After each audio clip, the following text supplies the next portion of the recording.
साथियों, जय हिंद, वंदे मातरम। स्वागत है आप सभी का सैनिक सुविधा पर। साथियों, आज आपके सामने फिर से हाजिर हूँ एक नया वीडियो लेकर। तो साथियों, हमारे व्यूवर्स का कहना है कि मैं डेली एक नया वीडियो नहीं लेकर आता हूँ। तो सबसे पहले तो मैं आपको ये बताना चाहता हूँ, मैं डेली एक नया वीडियो लेकर क्यों नहीं आता हूँ। मैं इसलिए नहीं लेकर आता हूँ, जब तक कोई नया आदेश नहीं आता है, कोई नई जानकारी नहीं आती है, तब तक मैं कोई नया वीडियो नहीं बनाता हूँ। और आपका कहना है सभी यूट्यूबर डेली वीडियो बनाते हैं तो वो एक ही सब्जेक्ट को घुमाते रहते हैं, घुमा फिरा कर बनाते रहते हैं। इसलिए मैं आपको जब नई जानकारी आएगी तभी आप लोगों के लिए वीडियो बनाऊंगा। तो साथियों, आज के वीडियो में मैं बात करूंगा आप सभी के सवालों के जवाब के बारे में। आपके चाहे प्रीमेच्योर रिटायरमेंट के सवाल हों, OROP 3 के हों, OROP 2 के हों, या आपका MSCP या ACP के सवाल हों, उन सभी के बारे में आज की वीडियो में बात होगी। तो सैनिक भाइयों, इससे पहले मैं इन सभी विषयों पर विस्तार से चर्चा करूं, अगर आप सैनिक सुविधा चैनल से पहली बार जुड़े हैं, इसका हिस्सा नहीं है, इसका हिस्सा बनना चाहते हैं, तो सैनिक सुविधा चैनल को सब्सक्राइब करें और उसका बेल आइकन ऑन करें ताकि आने वाले वीडियो की महत्वपूर्ण जानकारी आप सभी को मिल सके। तो चलिए सैनिक भाइयों, वीडियो शुरू करते हैं विस्तार से और लेते हैं आपके सवालों के एक एक करके जवाब। तो लेते हैं पहला सवाल। तो यह पहला message, sir have ACP1 24 years, disability 60%, जो 75% यानी कि 11,172 मिलता है, जो कि 12,071 मिलना चाहिए। सर्विस पेंशन बढ़ा लेकिन डिसेबिलिटी पेंशन भी बढ़ा, प्लीज रिप्लाई। तो मैंने इनको देखिए जवाब दिया है, सही इंफॉर्मेशन के लिए फुल डिटेल में जानकारी दें। आपने अपना रैंक नहीं लिखा है, तो मैं आप लोगों को बताना चाहता हूं, आप जो भी मैसेज लिखें तो फुल डिटेल में जानकारी लिखें। सबसे पहले तो कई लोग अपना रैंक लिख देते हैं तो अपनी क्वालिफाइंग सर्विस नहीं लिखते।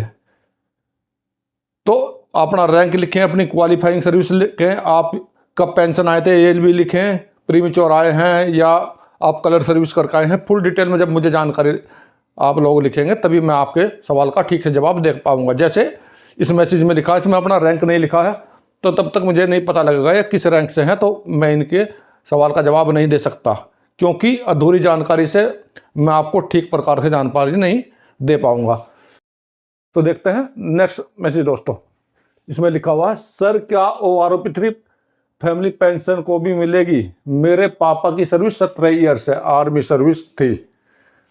तो इन्होंने पूछा है OROP 3 के बारे में, क्या ये फैमिली पेंशनर को भी मिलेगा।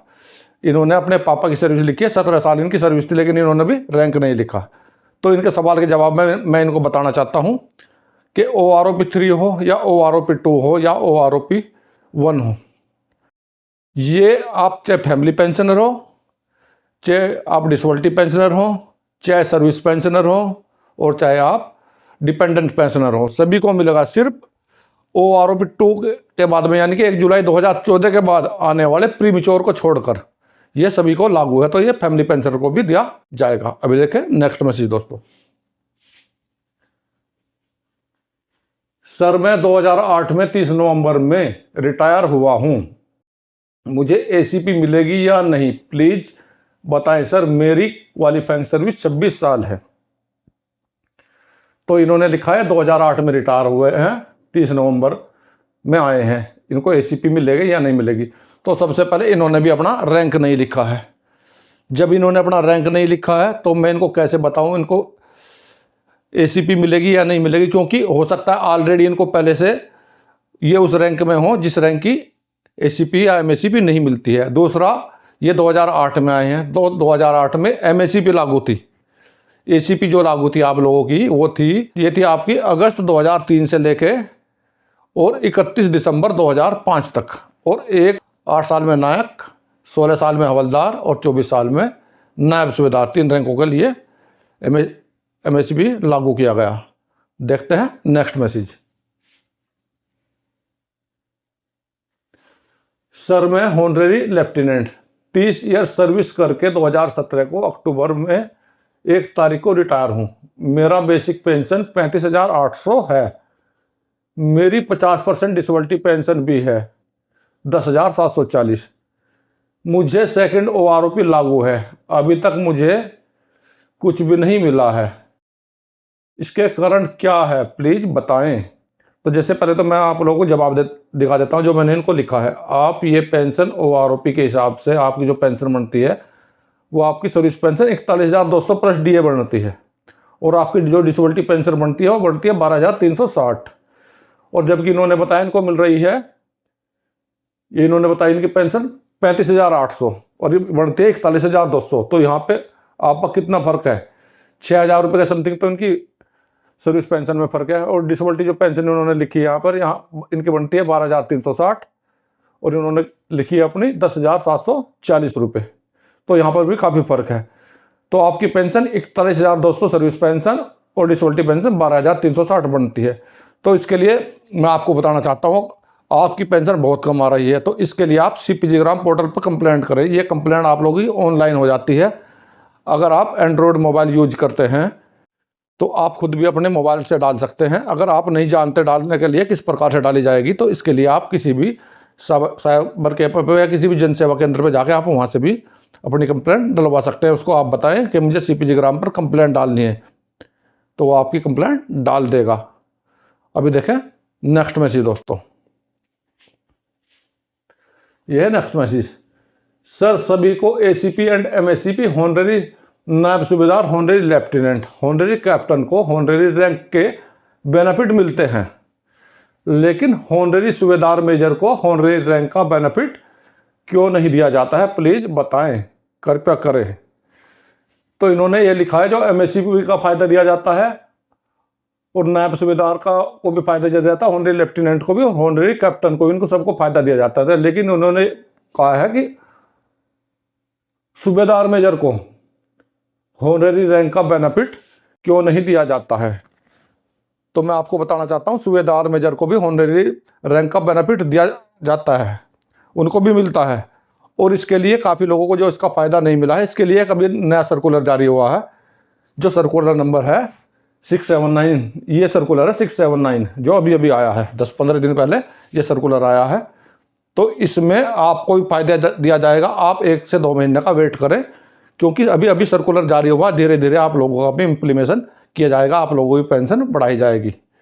अभी देखें नेक्स्ट मैसेज, लिखते हैं, जय हिंद सर, मैं लहसन नायक सपन साहब 20 जयक्रिप में 8/8/1998 को ज्वाइनिंग डेट है, प्रीमेच्योर डिस्चार्ज डेट है 31/1/2016, टोटल सर्विस टाइम 17 ईयर्स 5 महीने 24 दिन है। फर्स्ट MACP नायक 1/9/2008 में मिली, सेकंड MACP हवलदार 8/8/2014 को मिला, प्रीमेच्योर डिस्चार्ज 31/1/2016 को आया। सर, मेरी बेसिक पे अभी 19,650 आ रही है, लेकिन OROP 2 के हिसाब से MACP हवलदार की बेसिक पे 21,782 है। क्या मुझे ये मिलनी चाहिए या नहीं, प्लीज रिप्लाई। तो पहले तो इनका जवाब देख लेते हैं जो मैंने इनको दिया है। मैंने इनको ये जवाब दिया, आप OROP के लिए एलिजिबल नहीं है। 1 जुलाई 2014 के बाद प्रीमेच्योर आने वालों को के लिए OROP लागू नहीं है। ये तो मैंने इनको कमेंट में जवाब दे दिया है। अभी मैं आपको बताता हूँ। तो इन्होंने बताया ये 1 जुलाई 2016 को पेंशन आए हैं, तो जो आपकी OROP है, OROP 2 हो या OROP 3 हो, वो 1 जुलाई 2014 के बाद वालों को लागू नहीं है। तो इनको भी लागू नहीं है, क्योंकि ये भी 2016 में पेंशन आए हैं, इसलिए इनको भी OROP लागू नहीं है। इसलिए इनकी पेंशन जो OROP के हिसाब से नहीं दी गई। जैसे इन्होंने लिखा है बेसिक पे 21,782 है OROP 2 के हिसाब से, और इनको मिल कितना रहा है, अभी इन्होंने दिया 19,650। तो इसलिए 19,650 जो इन्होंने OROP 2 का लिखा है, तो इनको ये बिना OROP के दिया गया है। तो इनकी जो OROP इनको लागू नहीं है, क्योंकि ये प्रीमेच्योर आए हैं। अभी देखें नेक्स्ट कमेंट दोस्तों। सर जी, मैं 2008 में रिटायर हुआ हूँ 30 अप्रैल को, और मुझे 2010 में डायबिटीज हुई थी, शुगर की बीमारी, जिससे मैं अश्वनी में हमारे नेवल हॉस्पिटल में मैंने ट्रीटमेंट करवाया। ट्रीटमेंट चालू है। 2010 में मुझे डायबिटीज डिक्लेयर किया गया और मेरे हाथ का ऑपरेशन भी हुआ है। तो क्या मैं हैंडीकैप्ड में कन्वर्ट कर सकता हूँ या हो जाऊंगा, डिसेबिलिटी के लिए एलिजिबल हो या नहीं, कृपया बताएं। तो सबसे पहले तो मैं आपको बताना चाहता हूँ, आप पेंशन आने के बाद में आपको जो बीमारी हुई है डायबिटीज़ की, पेंशन आने के बाद में हुई है, क्योंकि आपने बताया है आप 2008 में पेंशन आ गए हैं 30 अप्रैल को, और 2010 में आपको डायबिटीज़ हुई है जिसका ट्रीटमेंट चल रहा है। आपने नेवी के हॉस्पिटल में एसोनी में अपना ट्रीटमेंट करवाया है, आपके हाथ का ऑपरेशन भी हुआ है। तो क्या आपको हैंडीकैप्ड या आपको डिसेबिलिटी के लिए आप पूछना चाह रहे हैं? तो आपको पेंशन आने से पहले जो भी बीमारी थी उसके लिए आप डिसेबिलिटी सेना से हो सकते हो और उसका बेनिफिट आपको मिल सकता है। लेकिन आप पेंशन आने के बाद अगर आपको बीमारी हुई है और उसमें आपका कोई अंग खराब हो गया है, कोई भी प्रॉब्लम आपको हुई है और सेना से आप इलाज करा रहे हैं, तो उसके लिए आपको जिस भी हॉस्पिटल से आप ट्रीटमेंट करा रहे हैं या आपके जो नियर बाई आर्मी हॉस्पिटल है उसके रजिस्ट्रार्ड के पास आपको अपने पूरे डॉक्यूमेंट लेकर जाना होगा। वो आपको सर्टिफिकेट देंगे, उस सर्टिफिकेट से आप अपने डिस्ट्रिक्ट में जो भी आपका CMO ऑफिस है वहाँ से अपना विकलांगता सर्टिफिकेट के लिए अप्लाई आपको ऑनलाइन करना होगा। ऑनलाइन अप्लाई करने के बाद में आपको फिजिकल जाकर वहाँ पर दिखाना होगा। वो उनके हाथ में है आपको कितना % डिसेबिलिटी देते हैं, आपका डिसेबिलिटी सर्टिफिकेट बनाते हैं या नहीं बनाते हैं, वो सिविल के अंडर आ जाता है। सिर्फ आपको आर्मी हॉस्पिटल का रजिस्ट्रार है वो आपको लिख कर दे देगा, सर्टिफिकेट दे देगा कि इसको ये प्रॉब्लम है, बाकी सब कुछ सिविल के हाथ में है।